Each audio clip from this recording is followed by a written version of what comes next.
स्वागत है आप सभी का हम सबके YouTube channel learning with Sumit में। इस चैनल पे हम लोग फंडामेंटल ऑफ मैकेनिकल इंजीनियरिंग पढ़ रहे हैं और आज एक आईसी इंजन का बहुत ही इंपॉर्टेंट टॉपिक है, ये आपके साथ डिस्कस करने जा रहे हैं और इस टॉपिक को आप लोग बहुत ही ध्यान से समझिएगा। ये टॉपिक है PV and TS diagram for auto cycle.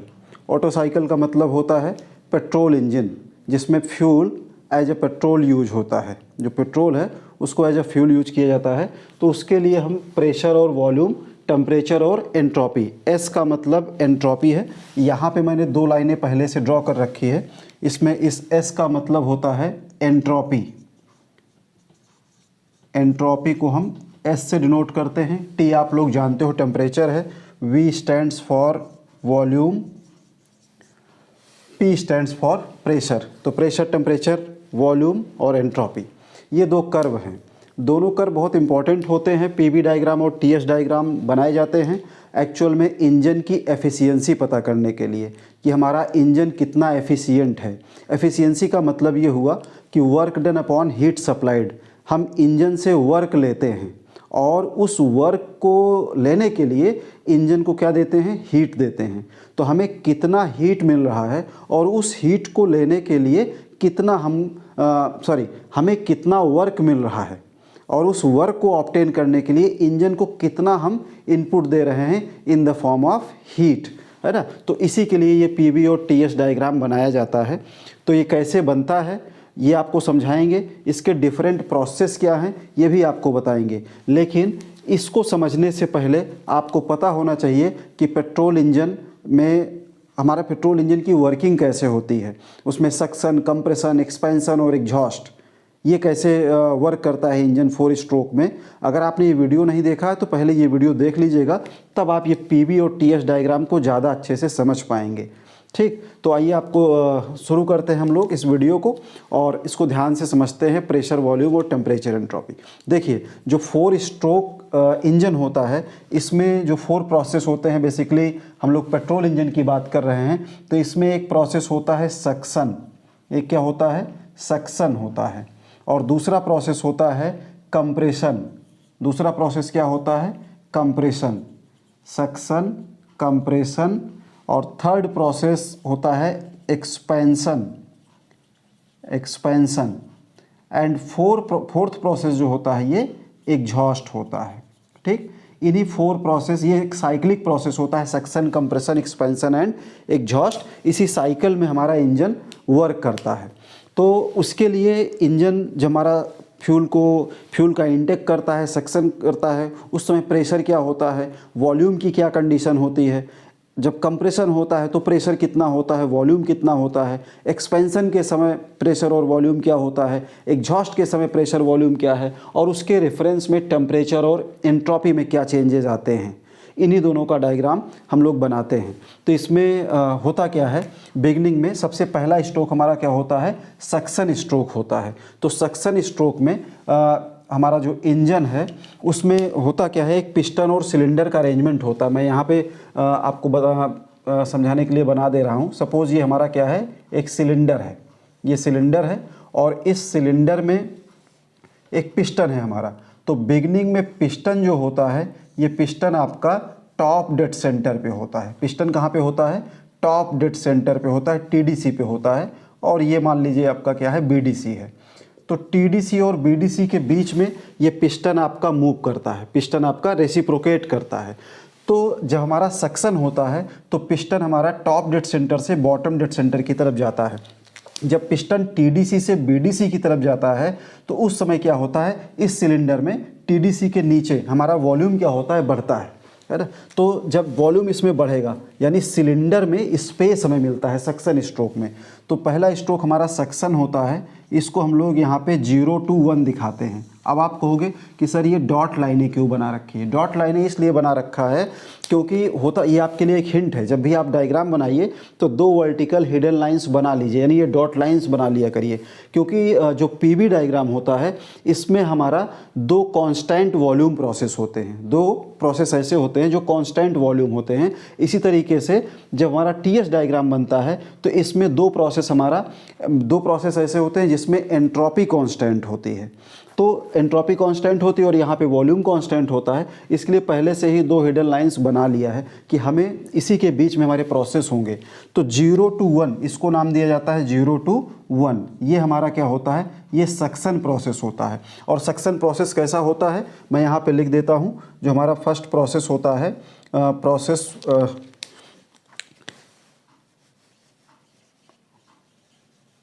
0 to 1, इसमें फ्यूल सक्शन होता है, यानी पिस्टन हमारा टीडीसी से बीडीसी जाता है।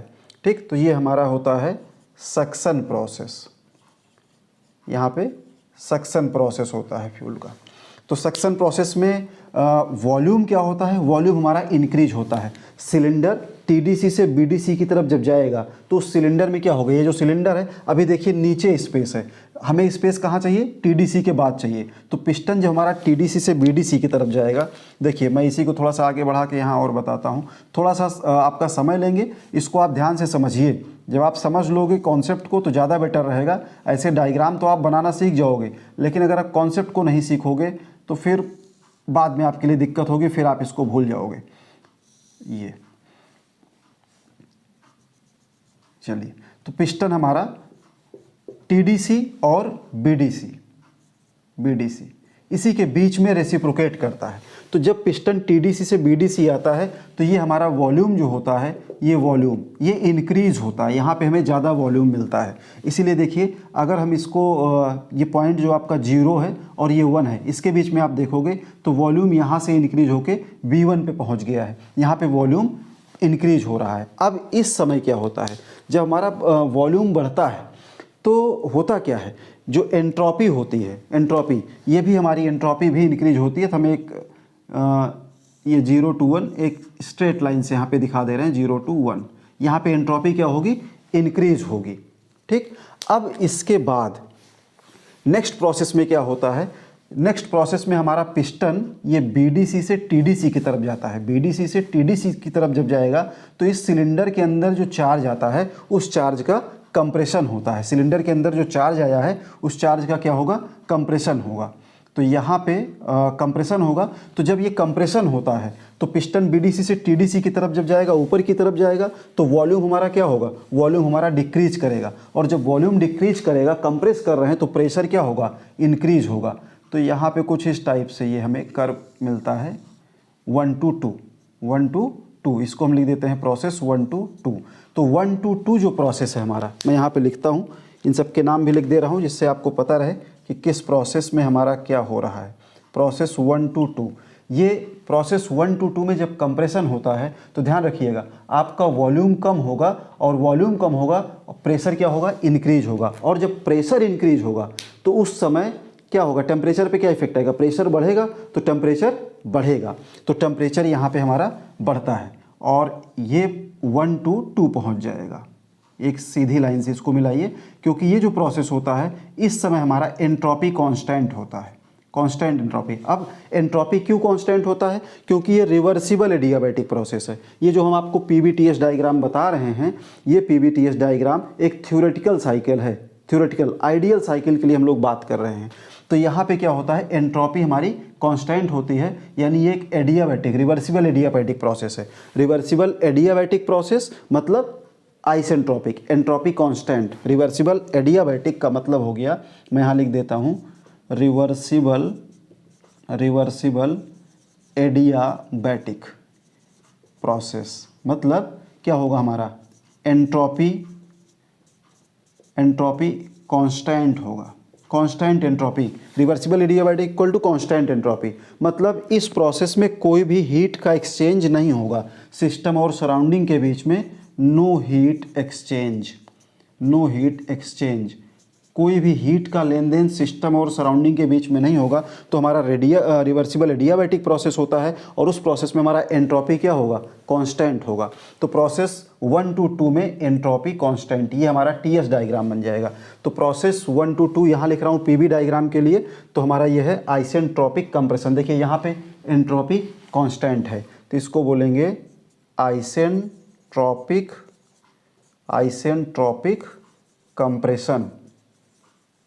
Compression process 1 to 2। ये आइसेंट्रोपिक कंप्रेशन है, ठीक। आइसेंट्रोपिक का मतलब इसमें हमारा एंट्रोपी जो है ये कांस्टेंट है, एंट्रोपी क्या है, कांस्टेंट है। और आइसेंट्रोपिक कंप्रेशन में प्रेशर और वॉल्यूम में अगर हम देखेंगे तो यहाँ पे हमारा प्रेशर इंक्रीज होगा और वॉल्यूम डिक्रीज होगा।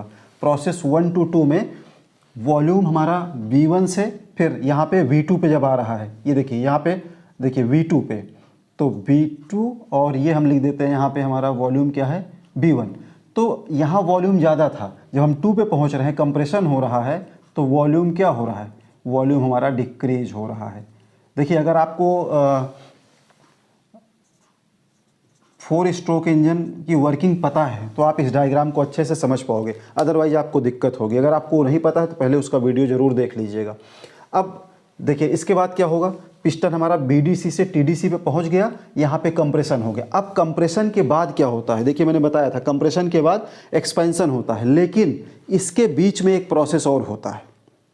इस कंप्रेशन और एक्सपेंशन के बीच में एक प्रोसेस होता है जिसको बोलते हैं हीट एडिशन। होता क्या है, यहाँ पे कांस्टेंट वॉल्यूम हीट एडिशन होता है। ये जो प्रोसेस है, प्रोसेस 2 to 3, यहाँ पे क्या होता है, प्रोसेस 2 to 3 में कांस्टेंट वॉल्यूम हीट एडिशन होता है। यहाँ पे Q in होता है, Q in heat addition process होता है। वॉल्यूम हमारा इसमें कांस्टेंट रहता है, जो वॉल्यूम V2 है सेम वॉल्यूम हमारा V3 पे भी रहेगा। तो V2 इक्वल टू V3 और कांस्टेंट वॉल्यूम पे हीट एडिशन होता है। जब हीट एडिशन होता है मतलब कंबस्चन होता है, फ्यूल का कंबस्चन होता है। कंप्रेशन के बाद कंबस्चन होता है, बर्निंग ऑफ फ्यूल होता है इस सिलेंडर के अंदर। जब ये फ्यूल चार्ज को कंप्रेस कर देता है तो कंप्रेस करने के बाद हमारा स्पार्क प्लग चार्ज को इग्नाइट कर देता है, तो वो क्या होता है, हीट एडिशन होता है। उस समय हम ये जूम करते हैं कि पिस्टन हमारा रुक जाता है उस समय। एक्चुअल में ऐसा नहीं होता, फिर से बता रहा हूँ, थ्योरेटिकल साइकिल है या फिर इसको आप आइडियल साइकिल कह सकते हो। तो यहाँ पे क्या होता है, हीट एडिशन होता है। प्रोसेस 2 to 3 मैं यहाँ लिख देता हूँ, प्रोसेस 2 to 3, प्रोसेस 2 to 3। यहाँ पे constant volume heat addition, constant volume heat addition, यहाँ पे हीट ऐड होता है, ठीक।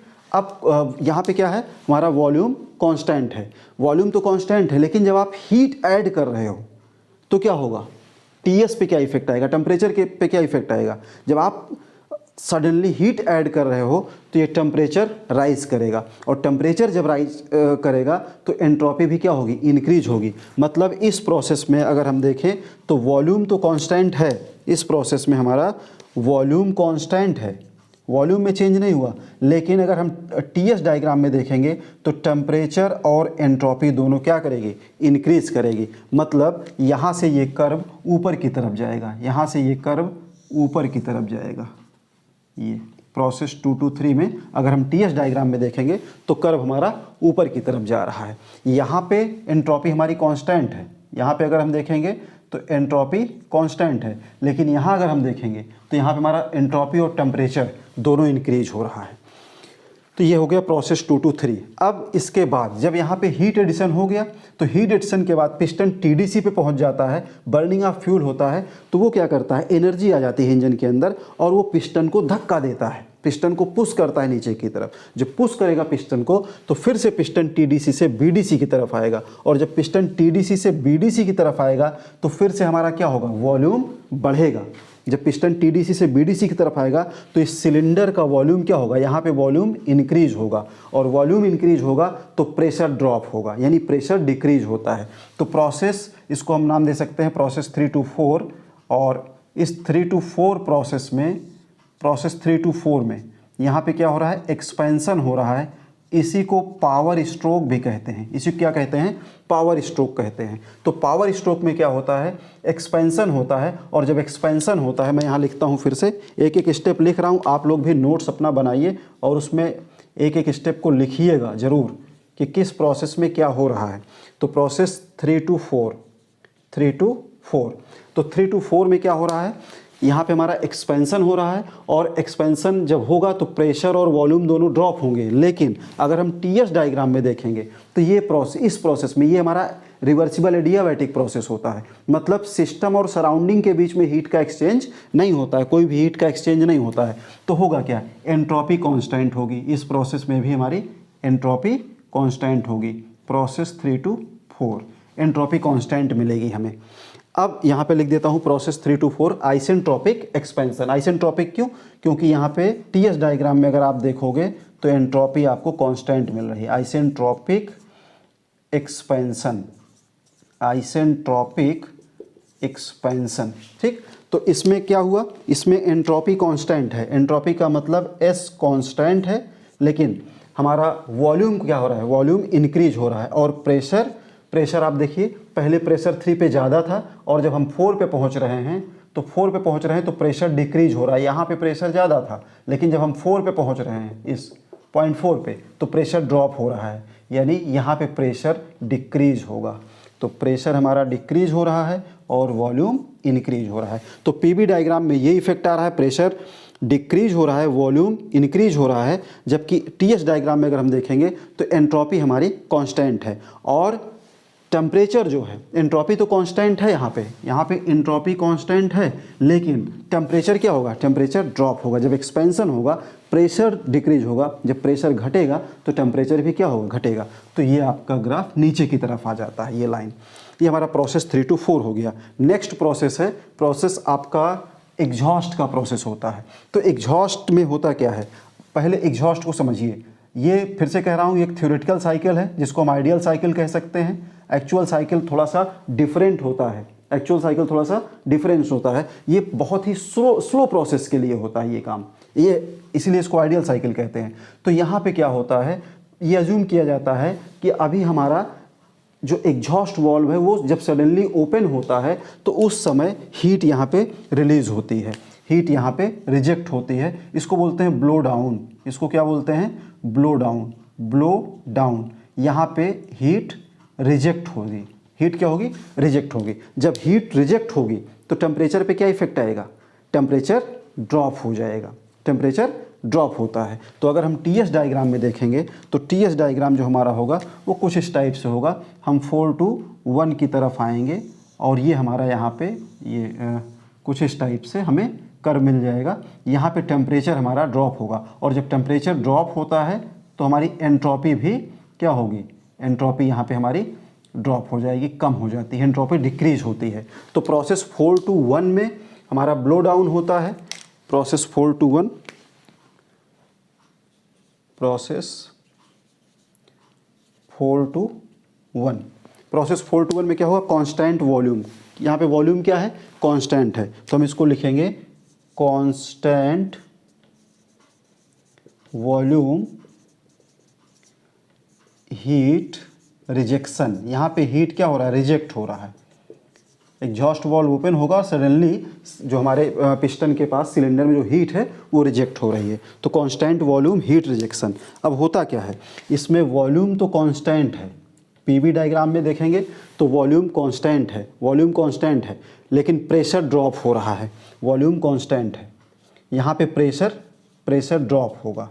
अगर हम टीएस डायग्राम में देखेंगे तो टेम्परेचर और एंट्रोपी दोनों ही ड्रॉप हो रही है। प्रेशर ड्रॉप होगा तो टेम्परेचर ड्रॉप होगा और एंट्रोपी भी इसमें हमारी ड्रॉप होती है। तो इस तरीके से ये 4 प्रोसेस हो गए। और इसके बाद फिर से क्या होगा, ये आपका सक्शन जो हुआ था, अब सिलेंडर में फिर से स्पेस ओपन होता है, इनलेट वॉल्व हमारा ओपन हो जाता है, ये बर्न आउट गैसेस बाहर निकल जाएंगी जब ब्लो डाउन होगा। एग्जॉस्ट प्रोसेस होता है और ये कुछ इस तरह से हमारा जब एग्जॉस्ट होगा तो एंट्रोपी हमारी ड्रॉप होगी, आपको पता है, यहीं से ड्रॉप होना शुरू हो गई। तो एक्चुअल में ये पूरा 4 to 0 तक आते हैं तो हमारा एग्जॉस्ट प्रोसेस होता है जो एक्चुअल डायग्राम होता है। तो ये पीवी एंड टीएस डायग्राम है। एग्जाम में आपके पूछा जाता है ये क्वेश्चन कि explain working of 4 stroke engine with the help of PV and TS diagram. तो उस क्वेश्चन के आंसर में आप ये pressure volume diagram, temperature entropy diagram, ये 2 डायग्राम आप बनाइए और इन डायग्राम के इन प्रोसेस को आप एक्सप्लेन कर दीजिए। तो इसको एक्सप्लेन करते समय आप ये देखिएगा कि कब हमारा क्या हो रहा है। तो मेनली ये 0 to 1 आपको बताने की ज़रूरत नहीं है, सक्शन को और एग्जॉस्ट को बताने की ज़रूरत नहीं होती। इस प्रोसेस को आप स्किप कर सकते हो। इस प्रोसेस को आप स्किप कर सकते हो, आप सीधे प्रोसेस 1 to 2 पे आइए जहाँ पे हमारा कंप्रेशन होता है, क्योंकि यहाँ पे ये आइसेंट्रोपिक, यहाँ पे एंट्रोपी कांस्टेंट होती है, प्रेशर हमारा इंक्रीज होता है और वॉल्यूम डिक्रीज होता है, प्रेशर इंक्रीज होता है, वॉल्यूम डिक्रीज होता है। और जब प्रेशर हमारा इंक्रीज होता है तो टेम्परेचर की अगर हम बात करेंगे टीएस डायग्राम में, तो टेम्परेचर इंक्रीज होगा जबकि हमारी एंट्रोपी कांस्टेंट होगी। प्रोसेस 2 to 3 में वॉल्यूम कांस्टेंट होता है और कांस्टेंट वॉल्यूम पे हीट एडिशन होता है, ये हीट एडिशन होता है। तो उस समय हमारा क्या होता है, वॉल्यूम कांस्टेंट, टेम्परेचर इंक्रीज होता है और एंट्रोपी भी बढ़ती है, एंट्रोपी भी क्या होती है, इंक्रीज हो जाती है जब हम प्रोसेस 2 to 3 पहुंचते हैं। और इस समय हमारा अगर आप देखोगे वॉल्यूम की कंडीशन, तो वॉल्यूम तो कांस्टेंट है लेकिन प्रेशर इंक्रीज हो रहा है, तो यहाँ पे मेंशन कर दिया volume equal to constant temperature entropy. और अगर आप प्रेशर भी देखोगे तो प्रेशर भी क्या होता है, इंक्रीज होता है। 2 to 3 हम लोग पहुँच जाते हैं। तो प्रेशर पे क्या चेंज आ रहा है, वॉल्यूम पे क्या चेंज आ रहा है, टेम्परेचर पे क्या चेंज आ रहा है और एंट्रोपी पे क्या चेंज आ रहा है, different suction, compression, expansion, exhaust process के टाइम, उसी को हम पीवी और टीएस डायग्राम की हेल्प से बनाते हैं। अगर आपसे पूछा जाता है कि इस डायग्राम को बनाते क्यों हैं, तो हम इसी डायग्राम, ये जो एरिया अंडर द कर्व है, ये जो एरिया अंडर द कर्व है, ठीक, ये हमें बता देता है, क्योंकि वर्क डन जो होता है, work done equal to P into D V होता है। और अगर हमें एफिशिएंसी पता करनी हो इंजन की एफिशिएंसी पता करनी है, तो आप जानते हो इंजन से हमें काम लेना है, हमें इंजन कितना काम करके दिया और उसके पीछे हम कितना वर्क इनपुट दे रहे हैं। तो इनपुट क्या देते हैं, हीट सप्लाई करते हैं, heat supplied, heat supplied, heat supplied, work done upon heat supplied. तो हीट सप्लाइड हमें कहाँ से पता चलेगा, हीट सप्लाइड हमें इस कर्व से, ये एरिया अंडर द कर्व जो होगा, इससे हमें पता चल जाएगा कितना हीट सप्लाई हुआ है, और इस एरिया अंडर कर्व से हमें पता चल जाएगा कितना इंजन ने वर्क हमें दिया है। तो ये वर्क डन और हीट सप्लाइड पता करने के लिए ही पीवी और टीएस डायग्राम में बनाने की ज़रूरत पड़ती है। एक बार इस पूरे वीडियो को ध्यान से आप देखिएगा, जो भी डिटेल्स आपको बताया हूँ नोट्स में अपने नोट करिएगा, और एग्ज़ाम में एज इट इज़ आप इसको एक्सप्लेन कर दीजिएगा। उम्मीद करता हूँ ये टॉपिक आपके समझ में आया होगा। Thank you.